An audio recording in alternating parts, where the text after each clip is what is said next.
JAMB begins rescheduling of UTME for affected 379,997 Southeast Lagos candidates.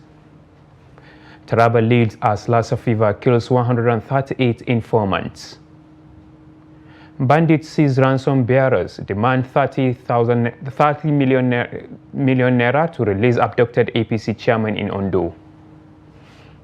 And on the foreign scene, Mauritania's former president Abdelaziz sentenced to 15 years in prison. Hello and welcome to Trust News Update. My name is Idris Baturi. Now, the Joint Admission and Matriculation Board has begun the rescheduling of the 379,997 affected candidates for another unified tertiary and matriculation examination. The rescheduling began on Thursday morning after the registrar of the examination body, Isaac Oloyede, made it known in a press briefing in Abuja on Wednesday. Oloyede admitted errors in the just concluded exam affecting 206,610 students in 65 centers in Lagos and 95 centers in Owerri, zone comprising 173,387 candidates in the 5 states of the Southeast.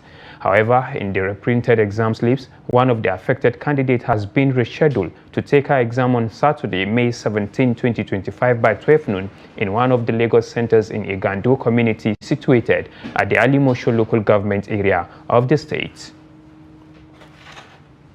Now, also a human rights lawyer, Evans Ufeli, has filed a 10 billion naira suit against the Joint Admission and Matriculation Board, JAMB, and the Minister of Education over what he described as widespread irregularities and technical failures that allegedly marred the 2025 Unified Tertiary Matriculation Examination, UTME.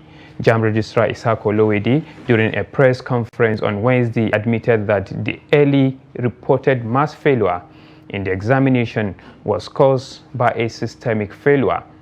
The suit, filed at the Federal High Court in Lagos, is being brought on behalf of aggrieved UTME candidates, many of whom are minors, as well as their parents and other stakeholders. Ufeli is asking the court to declare the actions and omissions of JAMB in the conduct of the 2025 UTME as a gross violation of the fundamental right of the candidate, citing sections 34, 35, 36, 39, and 42 and 46 of the 1999 Constitution as amended, along with Articles 17, 19, and 20 of the African Charter on Human and People's Rights and key provisions of the Child Rights Act 2003. The suit seeks multiple declarations and orders, including the nullification of the entire 2025 UTME. According to the originating motion, the applicants argued that the examination process was marred by technical glitches, poor coordination, and delays which not only caused emotional distress to thousands of candidates, most of whom are underage, but also compromised the integrity of the results. Now, Lassa fever has claimed 138 lives between January and May this year, the Nigerian Center for Disease Control and Prevention, NCDC, has said. The NCDC, in its latest situation report issued on Wednesday, said Ondo, Bauchi, and Taraba recorded the highest number of deaths. According to the report, Ondo recorded 27 deaths, Bauchi recorded 15, while Taraba recorded 34 deaths. The NCDC said a total of 4,881 suspected cases and 717 confirmed cases were recorded across 18 states and 93 local government areas during the period. It says 71% of all confirmed Lassa fever cases were also reported from the 3 states, adding that the 71% confirmed cases, Ondo reported 30%, 215, Bauchi 25%, 180, and Taraba 16%, 116 cases. Now, key leaders of the opposition People's Democratic Party, PDP, the Southeast, have backed the zone's threat to reconsider its relationship with the party if its choice of Sunday Ude Okoye as the national secretary is not respected. While Governor Peter Mbah of Enugu State, who is the leader of the PDP in the zone, said it was time for the zone to speak with one voice, the chairman of PDP Board of Trustees, Senator Adolphus Wabara, and former governor of Imo State, Chief Achike Udenwa, expressed fury over what they describe as the party's disrespecting and trampling of the region. The zonal caucus had vented its displeasure in a communique read by the zonal chairman, Chief Oli Odefa, at the end of the meeting of the Southeast Zonal Executive at the Government House, Enugu. Today's meeting was therefore convened in accordance with the directive. Advising of the meeting, the ZEC resolved to issue the following communique. 1. The Southeast Zonal Executive Committee exhaustively deliberated on the directive of the NWC and came to the conclusion that it offered a sure pathways to peace, unity, stability, and progress of our party. Consequently, the ZEC unanimously recommends Honorable Sunday Ude Okoye as a candidate to complete the term of office of the National Secretary. Now, in a dramatic twist of events, bandits have detained 2 ransom bearers of the abducted local government chairman of All Progressives Congress at Ifon in Oshe local government area of Ondo State, Nelson Adepoyigi. Adepoyigi, who is the chairman of the APC at Ward 5 in Ifon, was kidnapped on Monday night at the entrance of his house located on the Ifon-Owo Road. It was learned that the bandits pounced on the victim after dragging him out of his vehicle and reportedly hit with a plank before whisking him into the forest. The kidnappers initially demanded the ransom of 100 million naira for Adepoyigi's release before agreeing on 5 million naira. Police spokesman in the state, Olushola Olayinka, had told Trust TV that a combined team of security agencies in collaboration with hunters, members of the Vigilante Group of Nigeria, have launched a manhunt for the bandits. After negotiations, the 2 men who had gone to deliver the ransom to the bandits were tied down inside the forest. The duo, simply identified as Bayode Loko and Isemeri, were detained at midnight on Wednesday, with the bandits now demanding more ransom and concessions in exchange for the APC chairman's release. Now, gunmen have killed over 100 cattle and reportedly left the herder dead in a fresh wave of attacks across Jos South and Riom local government areas of Plateau State, further heightening concerns over the escalating cycle of violence in the region. Trust TV report that the attacks occurred in 2 separate incidents, first on Tuesday evening in Gero Jos South and then on Wednesday morning in Derwag village, Riom local government area. The twin assaults have left communities reeling with grief and fear, Trust TV's Ado Musa reports. The Plateau State Chairman of Mieti Allah Cattle Breeders Association of Nigeria, Magban Ibrahim Babayo, confirmed the incidents in a press briefing in Jos, describing the attacks as unprovoked and brutal. According to him, the assailant stormed the grazing areas around 9 a.m., opening fire on the herders and their cattle.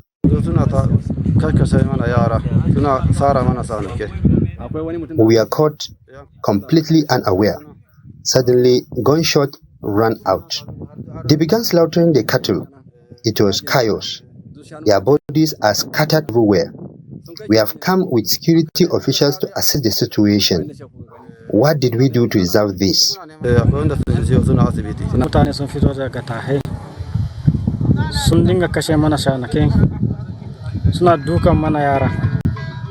It was around 9 a.m. Armed youths came out of nowhere and started shooting. They killed a herder, injured 3 others, and massacred our cattle. We are devastated. We call on the federal government to act immediately. What happened yesterday is unlike anything we have experienced. We were grazing peacefully when attackers arrived in vehicles and opened fire. They also hacked cattle with machetes and took away meat. So far, 70 cattle are missing here in Gero. This keeps happening. We need federal intervention now. Effort to get an official response from the military task force, Operation Safe Haven, proved abortive. Calls and messages to spokesperson Major Samson Zakom went unanswered at the time of filing this report. The latest attacks underscore the fragile state of security in Plateau. a region long plagued by recurring farmer-herder conflicts with devastating consequences for both lives and livelihood. Ado Musa, Trust TV News, Jos. Now, the Senate has approved the confirmation of 5 resident electoral commissioners for the Independent National Electoral Commission, INEC. The confirmation followed the presentation of a report by the Chairman, Senate Committee on Electoral Matters, Simon Lalong. Those confirmed include Umar Garba Kanu, Said Idris Bauchi, Chukwuemeka Ibiziagu, Anambra, Umar Mukhtar Borno, and Dr. Johnson Sinkiem Bayelsa. After the confirmation, Senate President Godswill Akpabio congratulated the new INEC recs and urged them to promote democratic values with integrity and patriotism. That after carefully scrutinizing all the relevant documents of the nominees and due consideration of their level of exposure, experiences, performances, qualifications, and integrity, this committee hereby recommends as follows: that the Senate do confirm the nomination of the underlisted persons as resident electoral commissioners. 1. Umar Yusuf Garba from Kano, Saad Umar Idris from Bauchi State, Chukwuemeka C. Ibezako from Anambra State, Umar Mukhtar from Borno State, and Dr. Johnson Alibo Sinekem from Bayelsa State. The nomination of Dr. Johnson Alibo Sinekem from Bayelsa State is hereby confirmed as resident electoral commissioner for the Independent National Electoral Commission.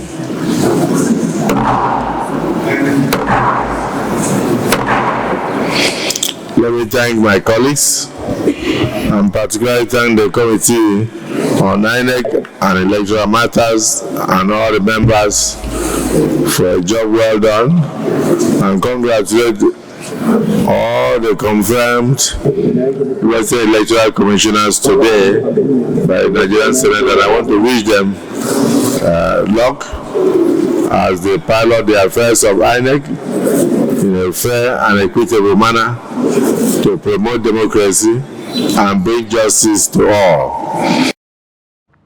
Now, Governor Agbu Kefas of Taraba State has charged intending pilgrims from the state to pray fervently for Nigeria and its leaders while in Saudi Arabia. Kefas gave the charge during his farewell address to the 2025 intended pilgrims in Jalingo on Wednesday. Represented by the Commissioner of Science and Technology, Muslim Arwan, the governor also implored the intending pilgrims to be good ambassadors of the state and indeed the nation at large while in the Holy Land. He further urged them to encourage peaceful coexistence between Muslims and Christians as creations of one God whom all shall return to. In his remarks, the Taraba State 2025 Amir al-Hajj, who is also the Panti Zing Suleiman Ibrahim Sambu, thanked Governor Kefas for appointing them to lead the state team to the Holy Land and for providing all the necessary logistics to the board for its operational, and pledged not to fail in their assignment. Taraba State government has appointed for you a powerful delegation and with people with impeccable characters as your Amirul Hajj team under the leadership of Pantizin, His Royal Highness Alhaji Suleiman Ibrahim Sambo, to look after your welfare in conjunction with officials of the Pilgrim Board. The government has also appointed other officials, including medical teams, with enough funds to purchase your drug in Kingdom of Saudi Arabia to look after your health. It is my singular honor and privilege to stand before you this esteemed gathering when His Excellency, the Executive Governor of Taraba State, Dr. Agbu Kefas, will bid farewell to 2023 pilgrims to Saudi Arabia. Invited guests, ladies and gentlemen, as you all know, performance of Hajj is one of the 5 pillars of Islam, which becomes of glory to the upon every Muslim, male or female, who is mentally, financially, and physically fit only once in a lifetime. Therefore, we expect our intended pilgrims to exhibit a sense of humility, maturity, have to fear of God and also avoid carrying any contraband items into the kingdom of Saudi Arabia, as their laws are very stiff on offenders. Please, for having a real opportunity to welcome His Excellency, the Executive Governor of Taraba State, and to advocates and other distinguished personalities to this important occasion, for bidding farewell to 25 intending pilgrims to Saudi Arabia. I would like to first and foremost use this opportunity to honestly thank His Excellency and Executive Governor of Taraba State for appointing me as this year's Aberun Hajj. Your Excellency, sir, this appointment is not only an honor done to me and the traditional institutions, but a booster that will enable me to continue putting my best for the progress and development of our dear state. Now moving on to more stories, the House of Representatives is demanding greater accountability in Nigeria's import surcharge system. The Green Chamber is also taking urgent steps to tackle the spread of diphtheria across the country. These and more are part of the motions adopted during plenary on Wednesday. The reports. As part of the adopted motions, the House of Representatives is asking the Federal Ministry of Finance and the Nigerian Customs Service to explain how the 2% import surcharge is being calculated and why the Raw Materials Research and Development Council is receiving far less than expected. I rise to move a motion on the need to clarify the irregularities in the remittance of a 2% surcharge on import Council, the RDC, by the Nigerian Customs Service and the Federal Ministry of Finance in line with RDC Amendment Act 2022. The House notes that the Raw Materials Research and Development Council, RMRDC, was established in 1987 under the Science and Technology Act, CAPR3 LFN 2004, to reduce Nigerians' dependence on imported raw materials. Also notes that its primary mission was to promote research, development, and utilization of locally available raw materials to stimulate industrial growth and economic diversification. Lawmakers also directed the Finance Ministry to immediately remit all outstanding funds due to the Council as outlined in the RMRDC Act of 2022. In a separate motion, the House raised alarm over the rising number of diphtheria cases, calling for urgent immunization across all 774 local government areas. Alarmed that from May 2022 to February 2025, Nigeria has reported 41,978 suspected cases of diphtheria from Bauchi, Borno, Jigawa, Kaduna, Katsina, with Kano and Yobe states accounting for the highest number, 24,062 and 5,330 respectively. The House directed the Ministry of Health, NCDC, and the Primary Healthcare Agency to enforce mandatory testing, treatment, and immunization. The Ministry of Information has also been tasked with ramping up public awareness campaigns to stop the spread. Meanwhile, lawmakers passed new amendments to the North Central, South South, Southwest, and Southeast Development Commission Acts. The Housing Committee of the Whole considered the report on a bill for an act to amend the North Central Development Commission Act 2025 and for related matters and approved clauses 1 to 4, explanatory memorandum, and the long title of the bill. Most distinguished colleagues, the House in the Committee of the Whole considered a report on a bill for an act to amend the South-South Development Commission Act 2025 and for related matters and approved clauses 1 to 4, explanatory memorandum, and the long title of the bill. With these resolutions, the House says it hopes to restore financial transparency in government remittances and protect millions of Nigerians from preventable diseases like diphtheria. In our business, the World Bank has revealed that the Nigerian National Petroleum Company Limited has only been remitting 50% of revenue gains from the removal of the premium motor spirit subsidy to the Federation account. This disclosure is contained in the latest World Bank Nigeria Development Update, which highlights concerns over fiscal transparency and revenue management following the regulation of the downstream petroleum sector. It said out of the 1.1 trillion naira revenue from crude sales and other income in 2024, the NNPCL only remitted 600 billion naira, leaving a deficit of 500 billion naira unaccounted for. The biannual report, titled Building Momentum for Inclusive Growth, said the national oil company used the remaining amount to settle its debt arrears. In 2023, President Bola Tinubu received commendation from international financial agencies after he announced the removal of controversial petrol subsidies, a move that tripled petrol prices overnight but was projected to save the government billions of dollars annually. The decision, part of broader economic reforms, was expected to free up funds for critical infrastructure and social programs, but the plan was scuttled after backlash from Nigerians as prices of household commodities more than tripled. And on the foreign scene, Mauritanian appeals court on Wednesday sentenced former President Mohamed Ould Abdelaziz to 15 years in prison and imposed $3 million fine, escalating a previous 5-year sentence handed down in 2023 for corruption charges.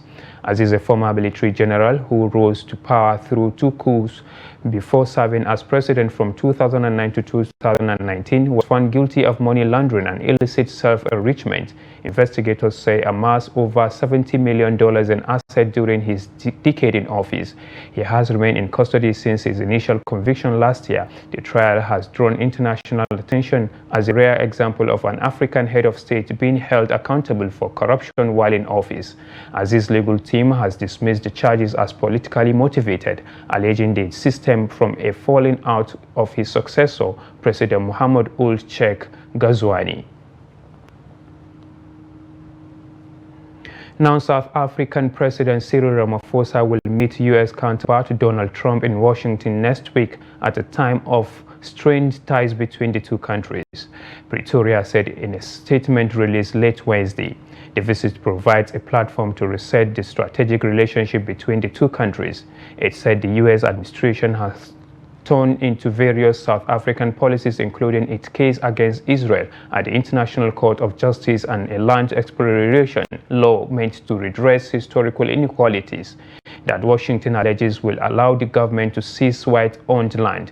Washington cut aid to South Africa and in March expelled Pretoria's ambassador, Ibrahim Dar Rasool, after he criticized Trump's Make America Great Again MAGA movement. In an online seminar, trade discussion should also be expected from Ramaphosa's working visit to the U.S., which will last from Monday to Thursday. This is South Africa's second biggest trade partner. Trump's announcement of sweeping tariffs April now paused for 90 days has ignited fears of key sectors including automobile industry and citrus production. Now, Premier League heavyweight Arsenal have offered new deals to 2 Nigerian eligible prospects, Daniel Oyetunde and Cameron Ismail, ahead of the 2025-2026 season. According to Arsenal youth team insider George Butt, the Hale and academy graduates have been handed their first professional contract, putting an end to speculation surrounding their futures at the Emirates. Both players are currently in their final year of their scholarship deals and will become free agents if terms are not agreed to before their contracts expire on June 30, 2025. Oyetunde, a versatile forward, returned for Arsenal under 18s and just concluded campaign appearing in Youth Cup. Yetunde registered goals against West Ham United and Leicester City and contributed 2 assists in the Under-18 Premier League. Ismail, a left-back who is eligible for England and Egypt in addition to Nigeria, had a busy season as well, featuring across multiple youth competitions including Under-18 Premier League, Premier League 2, UEFA Youth League, EFL Trophy and Under-18 Premier League Cup.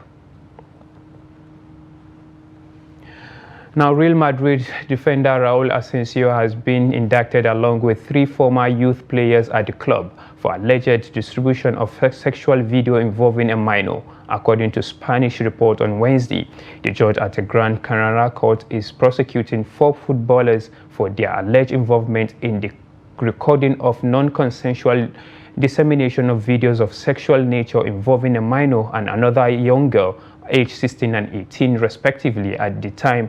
A court document seen as AFP read, the judge did not mention Asensio by name, nor specify which player is accused of which misdemeanor.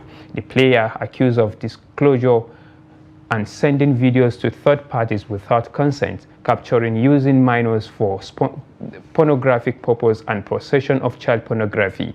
In September 2023, 3 unnamed players were arrested at Real Madrid's training center following a complaint lodged by the mother of the 16-year-old girl who appears in the video. At the time, Spanish media reported that the main suspect, whose identity is unknown, and recorded a consensual sexual encounter with the young girl before sending the video to the other players without her consent. And with that, we come to the end of the news update on Trust TV. Do not forget to follow us across all our media platforms and also watch us live on YouTube for more news, programs, and documentaries. My name is Idris Bature, thanking you for being with us. Goodbye for now.